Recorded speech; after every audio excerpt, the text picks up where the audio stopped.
Good afternoon, everyone. My name is Nicole Fernandez. I am the Maternal and Infant Health Series Project Manager at Wayside Recovery Center. We will be sharing this afternoon with you a really awesome session with Ananicia Williams. We also want to let you know that we have shared in the chat our training opportunities that we have coming up. Many of our series, past and upcoming, are listed on the Wayside Recovery Center's landing page. It has the recordings of the previous sessions, and upcoming sessions are updated there. Also, we want to let you know that we are able to provide this series due to a grant from the Minnesota Department of Human Services and SAMHSA SOAR, which is SOAR 2, which is the state opioid response grant that we have received and has been renewed. And so we're very grateful and excited to partner with health practitioners local and nationally to bring much needed wisdom, conversation, research, and resources to our local community here in Minnesota. And so without further ado, I would like to introduce you to Ananicia Williams. Ananicia is the founder of Momology Maternal Wellness Club, and known as MMW Club. It supports the social and emotional care of mothers during preconception, pregnancy, and postpartum, and parenting. As a licensed clinical social worker in Kentucky, Ananicia is committed to holding moms as they heal their wombs in a safe and supportive space. She is certified by Postpartum Support International to assess and treat perinatal mood and anxiety disorders and trauma associated with maternal mental health.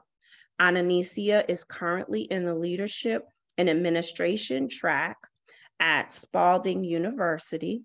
Her area of focus is in research-informed practice, is also race-related psychological stresses amongst Black mothers and culturally relevant methodologies to support their healing. When Ananicia is not serving the community, you can find her teaching social work students as an adjunct professor at Spalding University and the University of Louisville. Without further ado, I'd like to welcome Ananicia Williams. Thank you. Thank you so much, Nicole. I'm going to go ahead and begin to share my screen.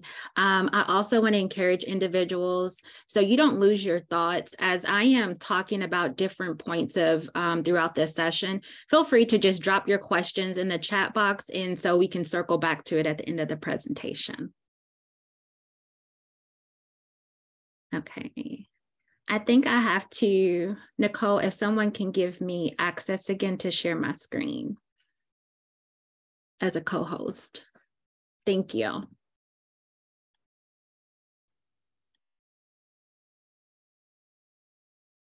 Okay, so I really wanted to ensure that it's Black History Month. There's a lot of richness when we think about contributions in regards to our world, and particularly when we think about maternal health. But I wanted us to have the opportunity to look at maternal health from a reproductive justice lens, and especially when we're exploring mental health. Oftentimes, the framework of reproductive justice is not integrated into the practices and the work that we do.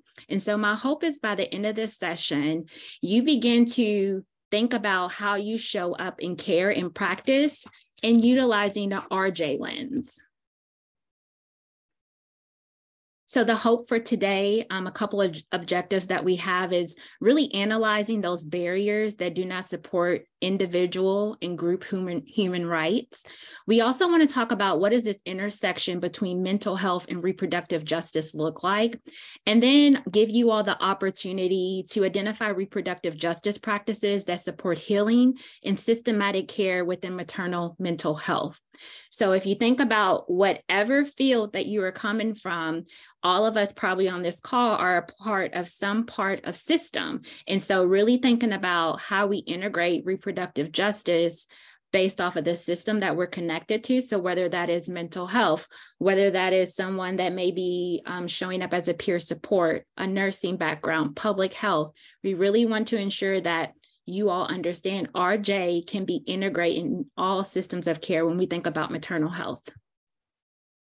So a couple of things we're going to do as well, really ensuring that you all understand what does reproductive justice mean, give you just a little history of reproductive justice as well, because I want to encourage you all to go do a deeper dive for yourself, and then understanding that concept of maternal mental health. And so we're not necessarily going to go into diagnosis, but going to look at some general perinatal mood and anxiety disorders that could be contributed to reproductive health and the rights.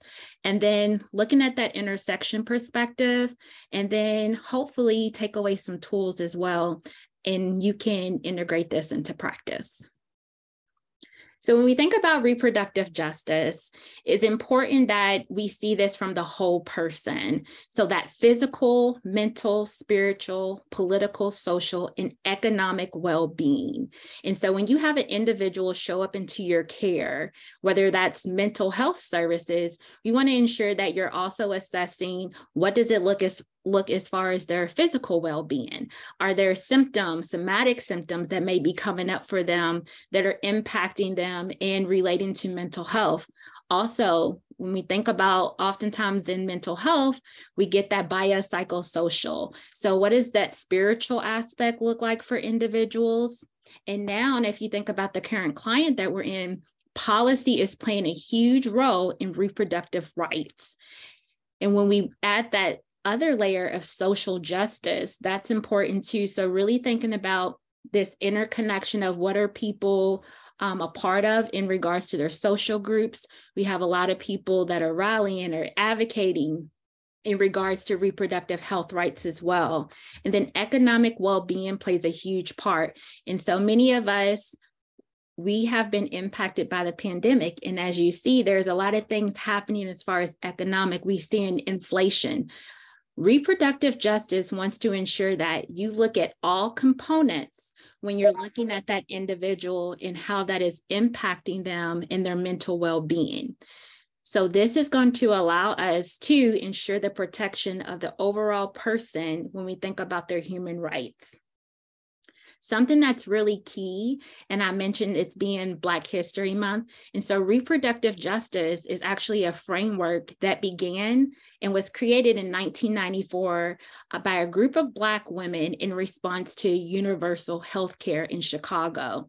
And so if you are not aware, I just want to share with you these names of, if you're not familiar with them, some of them are still living. And so we call them the mothers, the founders in regards to reproductive justice. And so Tony Bond, and if you're not familiar, Loretta Ross, Reverend Alma Crawford, Evelyn Field, Terry James, Bisela as well, Cassandra McConnell, Cynthia Newball, Elizabeth Terry, Abel Thomas, Wynette Willis, and Kim Youngblood.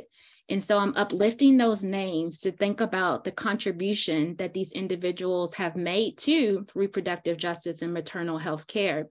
Because what we are seeing today is very much so the things that they were seeing in 1994, but it's so important when we think about reproductive justice. Know that this initiative is led by Black women. And so ensuring that how are we looking at different opportunities of frameworks when we think about evidence-based practice to incorporate it into the work that we're doing. A part of reproductive justice is we call RJ tenets. And so RJ tenets are a guide in regards to these are the things to do to integrate into the work. So when we're thinking about maternal health, we want to ensure that individuals have the right to have a child or not have a child. So there is a lot of controversy around what we are seeing in policy as far as abortion access. What reproductive justice tenet says is it is that individual's choice to decide whether they want to have a child. Maternal health also includes that we don't forget about those individuals that also maybe decide that motherhood may not be for me, or maybe I want to make a contribution and I want to be a surrogate, or maybe I choose to adopt. We want to make sure that we are being inclusive of those different individuals and being very client-centered. The other thing in regards to the right to have a child and not to have a child with RJ as well is really thinking about comprehensive family planning. And so I know we're highlighting mental health, but are you taking time to explore with that individual? What does it look like in regards to family planning? What does it look like when you decide to give birth? Are you going to choose to continue to have children? Or maybe you're going to make a decision and put some things in place that you do no longer want to have children. We also want to think about sex education in regards to the right to have a child and not have a child. And we also want to think about abortion availability and affordability. So what RJ is saying, no matter what your stance is, are you still allowing that individual to have autonomy? And so when we think about the next step of RJ tenets, the right to parent the child we have in a safe and healthy environment. When you're assessing individuals, are you taking the time to explore their environment? Are they in an environment in regards to their community or neighborhood where there are policies that are not impacting them as far as food deserts are occurring within some people's neighborhoods? We also want to consider food insecurity that happens to individuals. So now we're getting into this environmental justice. We also want to think about pollution within the neighborhood. And so anytime we're thinking about people having the opportunity to participate in bringing children into this world, we have to think about those environments as well. Again, individuals' choice of whether they want to have a child and ensuring that we're assessing what that environment looks like for them. A safe and healthy environment can also include what do their relationships look like as far as is there domestic violence that may be occurring, sex trafficking that may be occurring. So the RJ tenets is really looking at that whole person, but also that person in environment.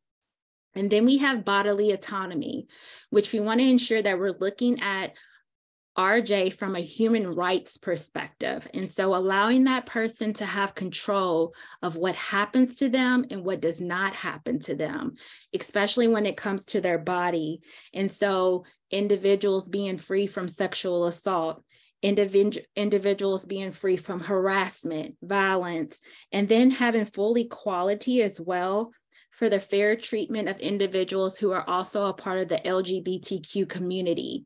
So we want to ensure that we're being inclusive, and that's what RJ Tenets represents is it's individuals who identify as a birthing person. So you'll hear me doing interchanging language where I may say woman or I may say birthing person, because we have to be inclusive when we're utilizing the RJ framework as well.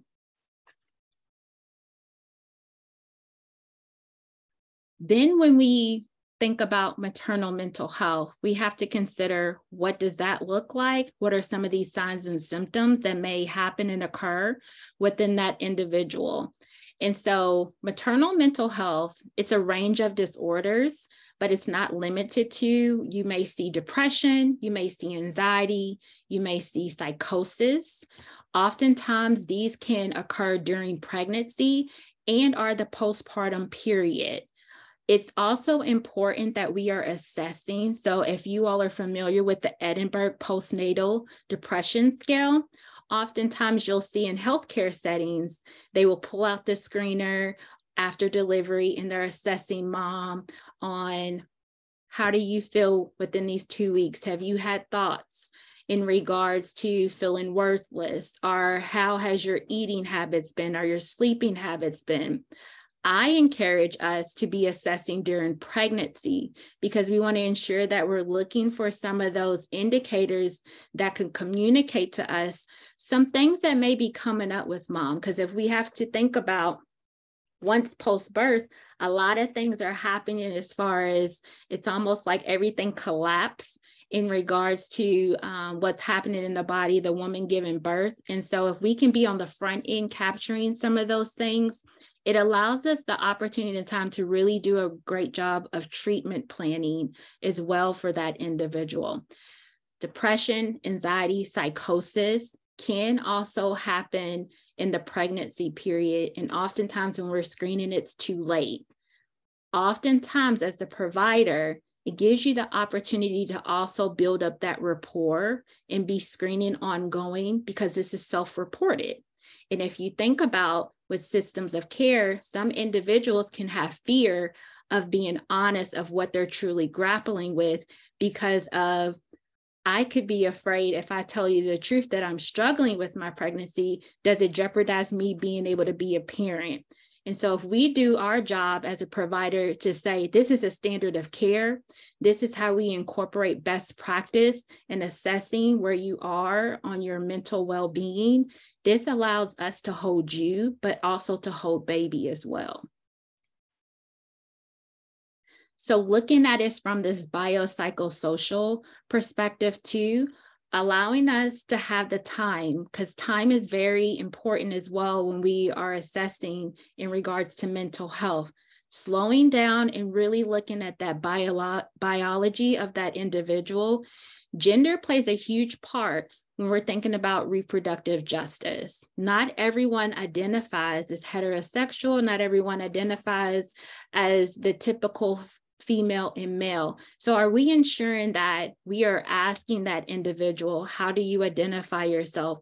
Is our screening tools also capturing that, where we are allowing that individual to engage as well? We also want to think about from a biological perspective, because when we think about maternal mental health, what's the stress reactivity?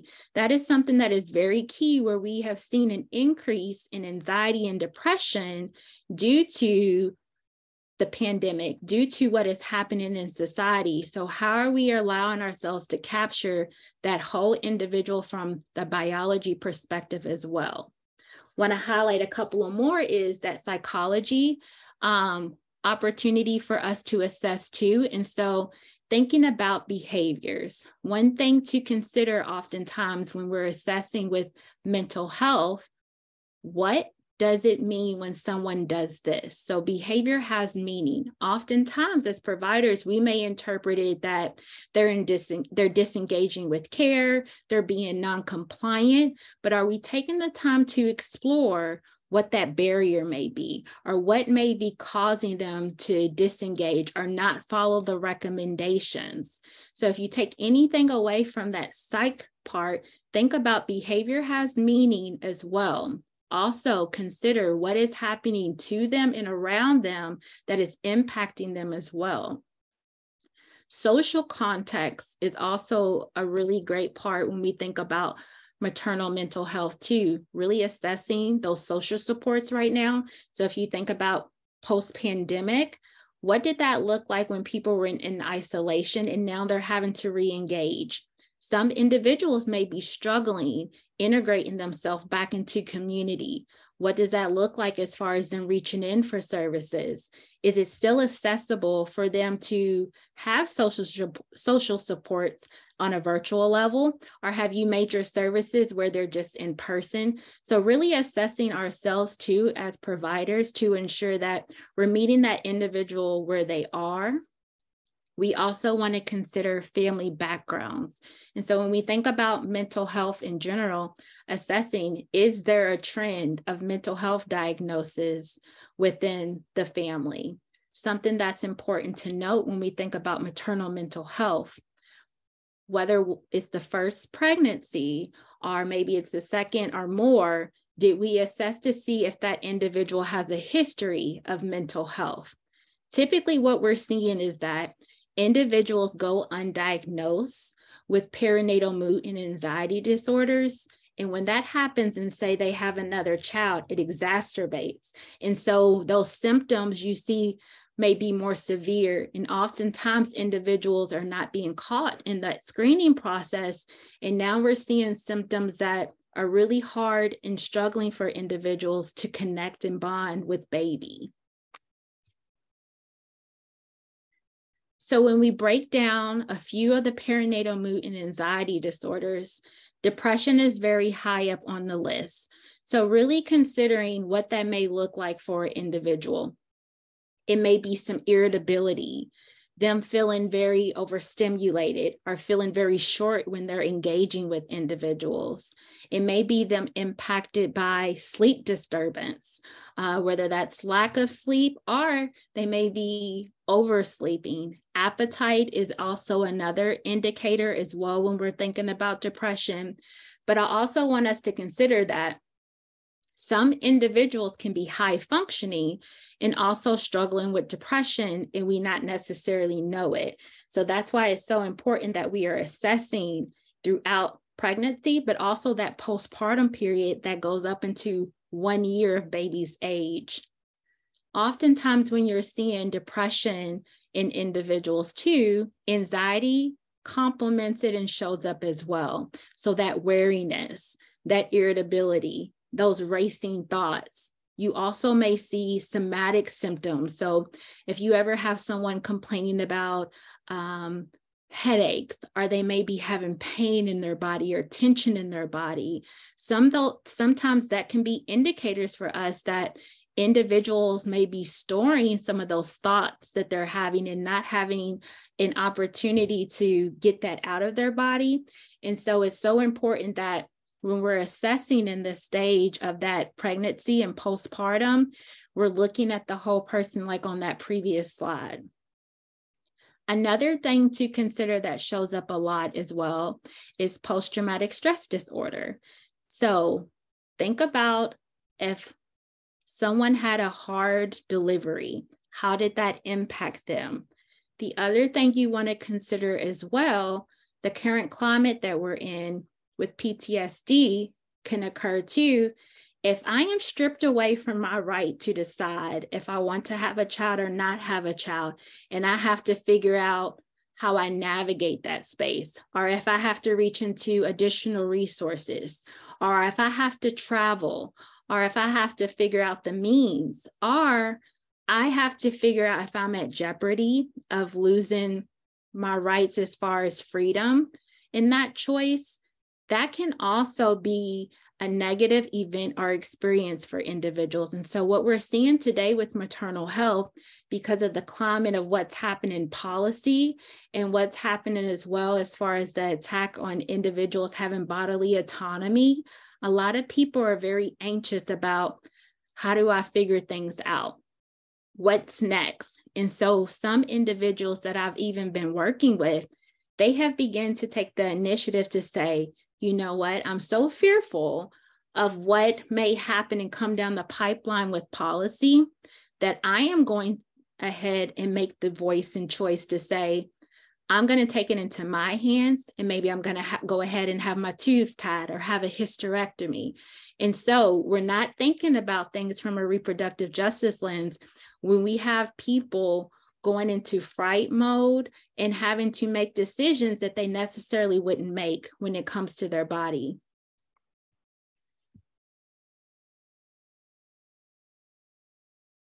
So to really connect us back to looking at that individual level, just wanted to give a visual. So if that individual is right there in your office or showing up, how do you see those other structures around them? And so that interpersonal piece, typically those are the individuals most connected to that person. So those may be family members, that may be friends, people within their network. What does that look like as far as those relationships and how they work together? Then when you go up, you have this collective piece. That collective piece is where we're getting more into those groups. So what groups are they a part of? Possibly when we think about spirituality, is this their church group? Or when we think about their networking group, their work life group as well, are they a part of some type of parent group? Really assessing and understanding how does that then also connect back to the individual? Then we have this structural piece. So you heard me mentioning policy and how that is impacting people's decisions, especially about bodily autonomy, whether that's I'm making decisions out of fear or I'm making decisions because I'm unsure of what's to come, which may be causing some anxiousness, that I have to think ahead. And so I can plan. And so comprehensive care is now being compromised as well when we think about family planning too. Which then brings us to intersectionality. So if you're familiar with this word and you see this picture up on the screen, oftentimes it's thinking about that one individual and all of their identities that are connecting to them. So really considering when an individual is showing up for care with you based off of how they identify with race, based off how they identify with sexual orientation, based off of ableism too. So are we considering disabilities as well? So if you remember in the beginning when I defined reproductive justice for you, that's also when we talk about bodily autonomy, those individuals with disability as well. And so really considering based off of our practices and how we're assessing, are we ensure that people feel as if able-bodied have access to services to you, but then how do they navigate within maternal health as well? We also want to think about these multiple identities are factors, race, income, sexual orientation, gender identity, immigration status, and the ability affects the person's ability of their reproductive life. And so we want to ensure that social change efforts also address the full set of the individual's autonomy. So when we're thinking about that individual, because some of these things are present to the eye and some of them are not, how are you assessing that as a provider to get a better understanding of these multiple intersections and how it impacts that individual's access to reproductive health? We also want to think about social inequity that can also arise, which is also impacted where this ability of power or powerlessness for that individual. And so sometimes if we have an individual of color and they are trying to access certain things in regards to their care, does that impact how they engage with the provider? Does that impact as far as what they have access to maintain their bodily autonomy, to make a decision on the right to have a child or not have a child? Are we taking the time to slow down as providers and really consider that whole person? Which brings us next to assessing with the RJ lens. So it's really important when you're thinking about that individual who is showing up in care, are you taking the time to ask these simple questions of them? Pregnancy intent is something that can really help you understand that individual and where they're coming from in their birthing process or pregnancy process. So taking the time to incorporate this screening question of, was this a planned or unplanned pregnancy, can be very telling to you of how that individual feels connected to that pregnancy or not connected to that pregnancy. And so earlier when I mentioned taking the recommendations from the provider, behavior has meaning.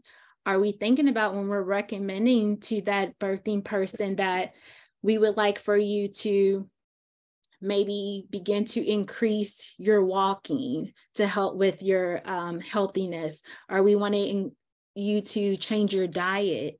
If a person may have had an unplanned pregnancy and this is something that they didn't want, could it be that their behavior is connected to, I'm not going to follow through with that recommendation because maybe I don't have good feelings about even carrying this child.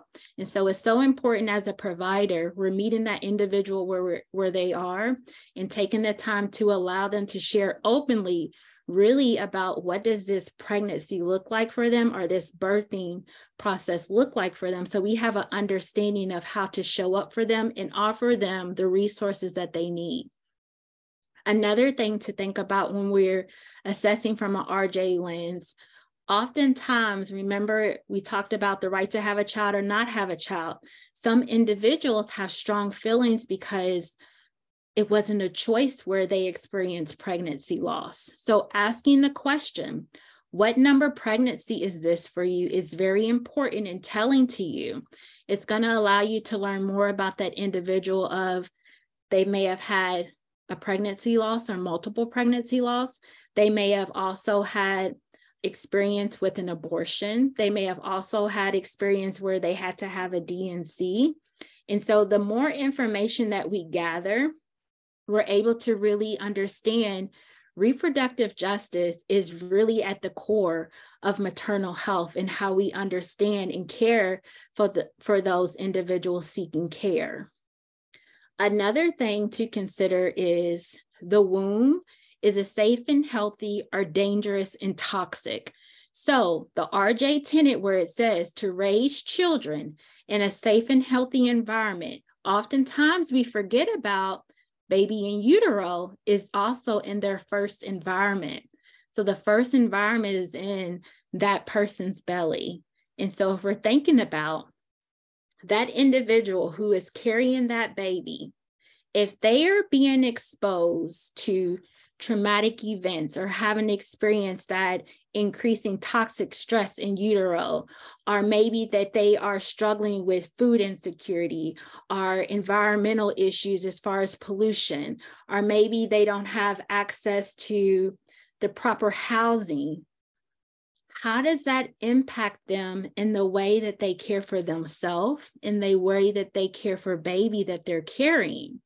And so what you can consider is that infants are already having exposure to unsafe environments because out in communities and neighborhoods that's impacting that person and environment. Oftentimes we don't take the time to slow down and think about we should be considering that baby in utero and not wait until baby is actually here on earth to consider we have to create a safe environment for mom, a safe environment for that birthing person so that we have healthy birth outcomes too. So I also wanted to just take a moment for you all to just gauge at this chart that I created to allow you to kind of see if this individual came to you seeking care. Kind of just take a moment and see like the different parts of this individual that may show up as a client.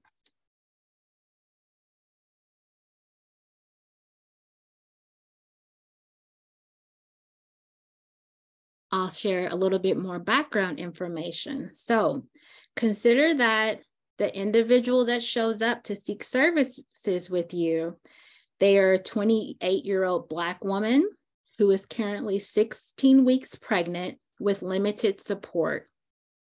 They are currently in a woman's shelter until permanent housing becomes available. This client is also enrolled as a full-time student and works part-time. The question I want you all to consider, if behavior has meaning, because I gave you some indicators of some of the behaviors that may be occurring or some of the experiences that they may have had within maternal health, how would you treat this individual utilizing a reproductive justice lens? And this is something you can just take a moment to think about, write it down. You can also put it in the chat as well of where you would start with this individual. What would care look like? So if we think about the behavior of, oftentimes we penalize individuals who are late in seeking prenatal care. You see this happen a lot within systems. Instead of penalizing that individual, are we taking the time to assess what may be contributing to that? Could it be access to transportation? Could it be a past experience of navigating the healthcare system where harm was caused and maybe there's distrust? Then if you look over as well with this particular client, 2 pregnancies ended in miscarriage. 1 pregnancy ended in stillbirth and another in abortion. So remember, assessing those individuals. Think about, oftentimes, if I have to go back to the environment where that traumatic event happened, that may delay me seeking care. That could be that reminder of this was an unsafe place. And if we know anything about post-traumatic stress disorder, what typically happens is our body is responding to those environments through our senses. So again, as providers, assessing individuals, behavior, again, has meaning. So when we're thinking about that mental health aspect and how people are encoding and considering how they're engaging in services, we need to take the time to figure out who this person is and where they come from. And especially going back to the RJ tenets, the right to have a child, not have a child, safe and healthy environment, and bodily autonomy. So when we're thinking about treatment planning, these are some questions I came up with just to share with you all to consider partaking in reflective practice.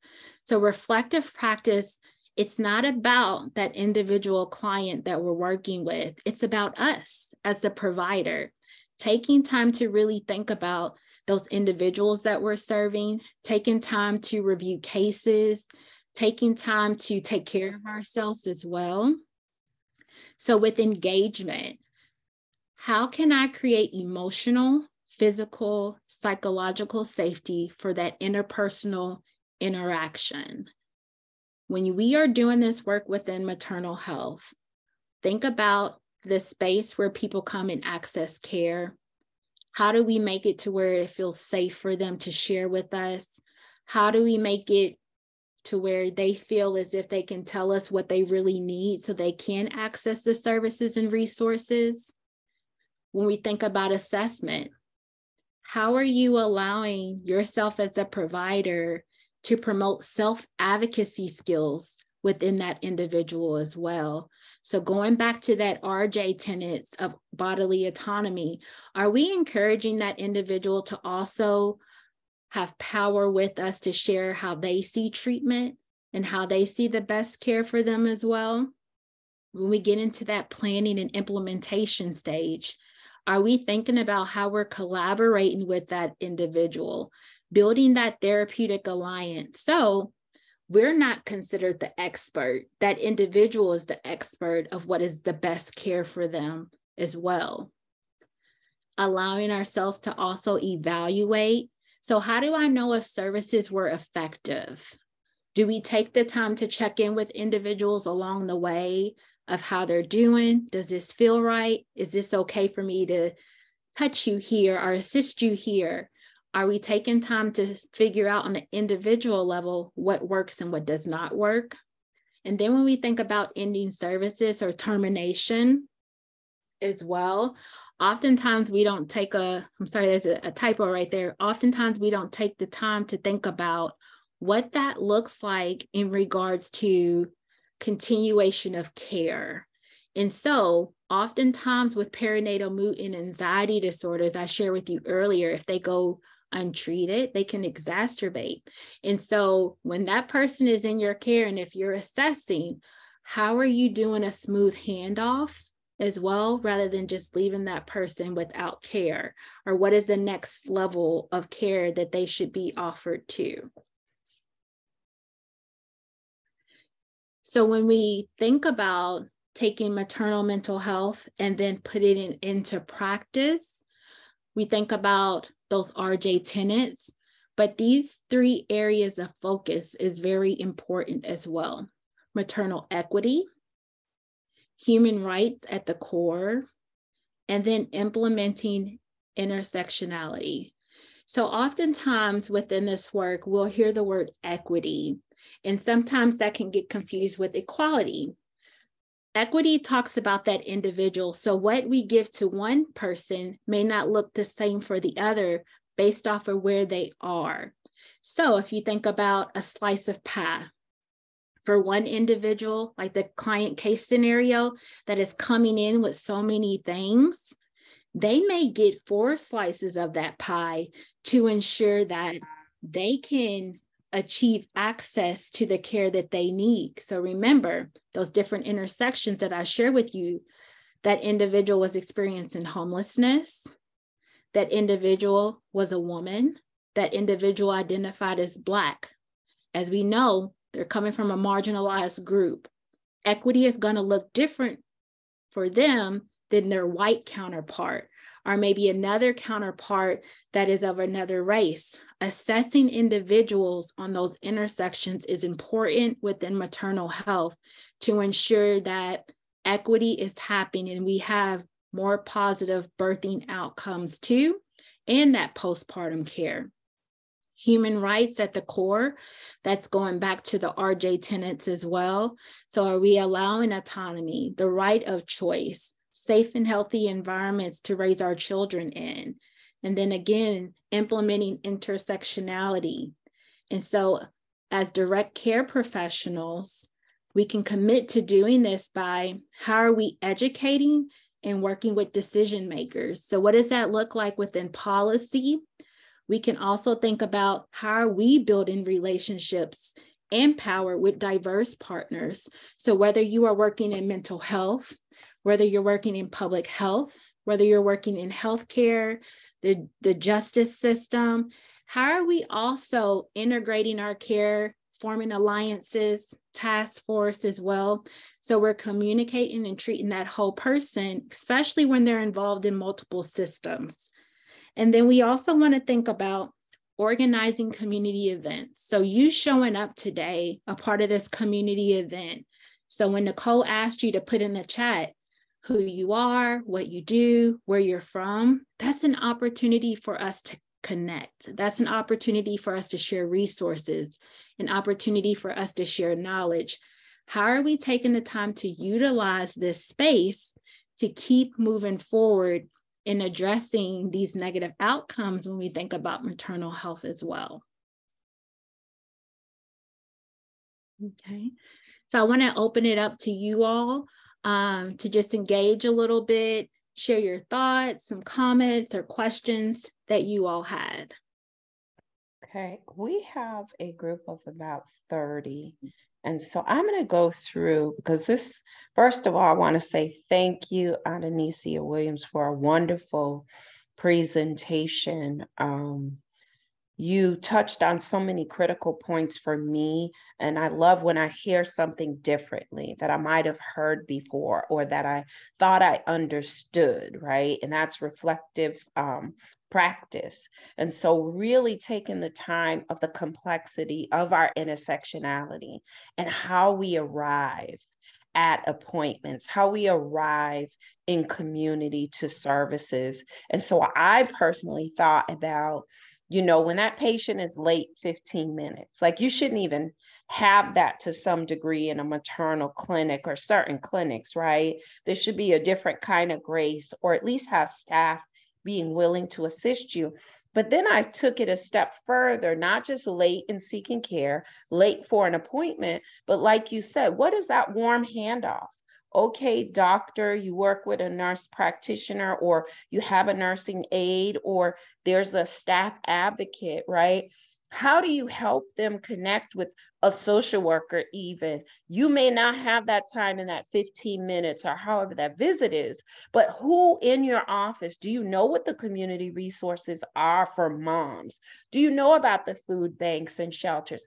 That may not be your specific role, but as a practitioner, just as you said, however we show up, it is good practice for us to know, learn, and connect with one another. So I'm going to stop. I'm going to let people speak. I'm going through the list. So if you have a question that you would like to ask our great speaker today, you should be able to unmute and ask your question. I'm going through the list.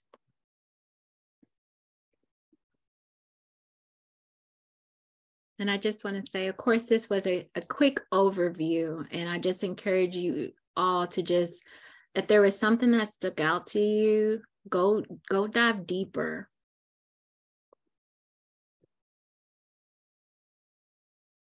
I saw someone's hand up, I think. Okay. Christine, go right ahead, Christine. You should be able to speak. Okay, let me do it again. There you go. Can you hear me? Yes. Thank you so much. Well, I put a number of things in the chat. So I don't know if those get answered, but yeah, so the couple things, like, I'm always interested where people are coming from, like what brought you to this work. I don't know if you feel comfortable sharing your bio a little bit. And then just two other things, like as a provider, is it important to reveal your biases or your experiences, or, you know, as, I don't know, because we all have those, you know what I mean? But and then the other thing, I keep trying to make this point, not just here, but other places, is like my son, his kindergarten teacher was Hmong. He was a man who was Hmong, and in the Hmong culture, the first 2 months, all the mother does is recover. Like the partner does everything for her. And I wish we would look at cultures like that. You know what I mean? Yeah. Where women are really, and I love that people are calling it now the 4th trimester. That's very exciting to me. But I guess those would be my 3 things if you have time. Yeah. So thank you for asking those questions. I really appreciate it. I started my background working with women and families, and I went through a program. I'm from Louisville, Kentucky, so it's Family Scholar House. And so as a single parent, I was navigating as far as going back to school, utilizing resources, and just moving forward in my career. It didn't dawn on me until really getting into clinical services as a therapist that my own pregnancy experience, I was experiencing some depression. At that time, you know, my mom thought, okay, you're just sad. Like, I don't know what's going on with you, but I didn't even have the language to really tell my mom like what I was feeling. So I was considered high risk. I could not gain weight. And they just looked at it from a physical aspect. My daughter's 12 today. So at that time, it was like high protein diet, bed rest. I'll see you in a week or two. And so now it's really inspired me from learning from others, but then beginning to reflect and do my own work allows me to dive deeper into this work. And then the other question you asked as well, biases.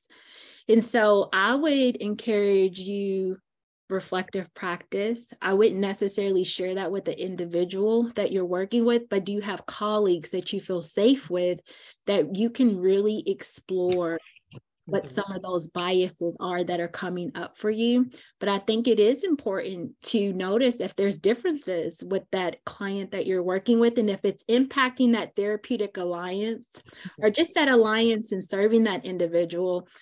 Do you have that rapport with them to kind of name that and think about how do we work together to ensure your needs are met, but don't necessarily make it about you and that experience with them. But if that's something that's coming up where it's impacting their care, be mindful of that and seek in supervision. Thank you. Thank you. And then one of your other questions in here, Christine, you were asking, do doctors go ahead with unnecessary hysterectomy and tubal ligations? And is it important to reassure a person that most pregnancies are unplanned? I feel like that's a great question to ask, but I think depending on who you're talking to, some individuals will tell you, I feel like that was a unnecessary procedure that I needed. I wish I would have sought another provider or sought another opinion, because maybe if I would have changed my diet, or maybe if I would have made some lifestyle changes, I wouldn't have to have gone through that. I think we have to do a better job of, when we're looking at individuals and we're recommending tubals or hysterectomies, because I know fibroids is a huge issue, especially with Black women. We have to consider, is it necessarily that we need to go ahead and go through with that procedure, but maybe we need to look at them as a whole person and say, like, what does your health look like? Exercise, diet. Maybe there's some things that you can change before we make that decision of bodily autonomy and strip them of that. And so when we are ensuring that clients know how to self-advocate for themselves and have the information, can we support them through that? Gotcha. Thank you. And one of the other things I'd like to add to that is that there has been a history, and we also have to think about where we have been in maternal health, as well as reproductive health. Many African-American, and I'll speak specifically in my family, a lot of people don't know about menopause. They have no idea, because most women back in the day, everybody got a hysterectomy. It was like, that's how they solved a lot of the issues back then. And so a lot of people don't know in terms of advocating and sharing those stories. Those family stories are very valuable. And also we know in history, and not talking, you're talking the 1970s and even up to the 90s here in Minnesota, there are family members who went in for a procedure and didn't know that their ovaries were taken, or different things happened, or they went in for one thing. I've had young women tell me that in Jamaica recently, she went in for one problem and they did something else. So that was why your point of around intersectionality, how people are showing up, are so critical. But that takes time to build those relationships, understanding how your client presents themselves, and also are you providing that safety and security for them to be vulnerable or to share their concerns. I just really think you helped to make us all really consider what is reflective practice and how we can do it in our work, whether we are providers or advocates.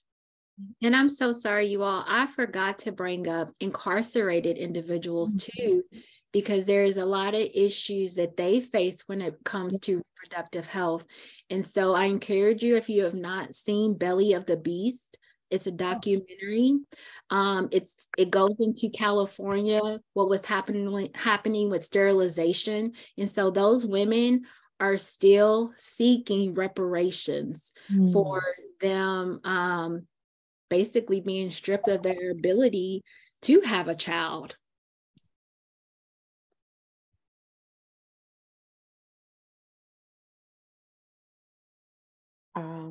Well, anyone else, do you have any more questions? We have about two or three more minutes before we will close, or a comment, even if you just want to share a comment.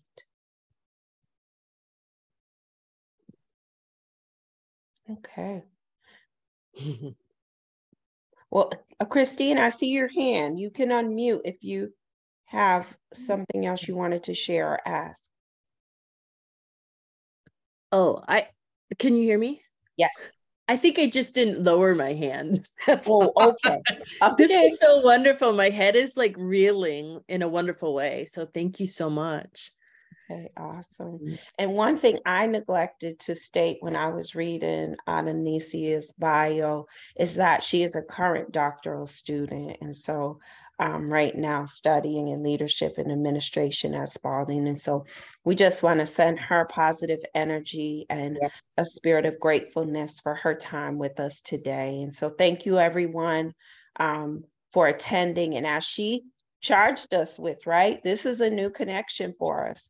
We want to stay connected. We want to share resources, as well as she shared her information for you to connect with her as well. And so thank you everyone for attending, and have a great afternoon. Thank you. There's a lot of thank yous in the chat, comments of appreciation. Thank you again, Wayside, for having me. I really appreciate sharing this time with you all. You all are a new resource and community for me. So thank you. Thank you.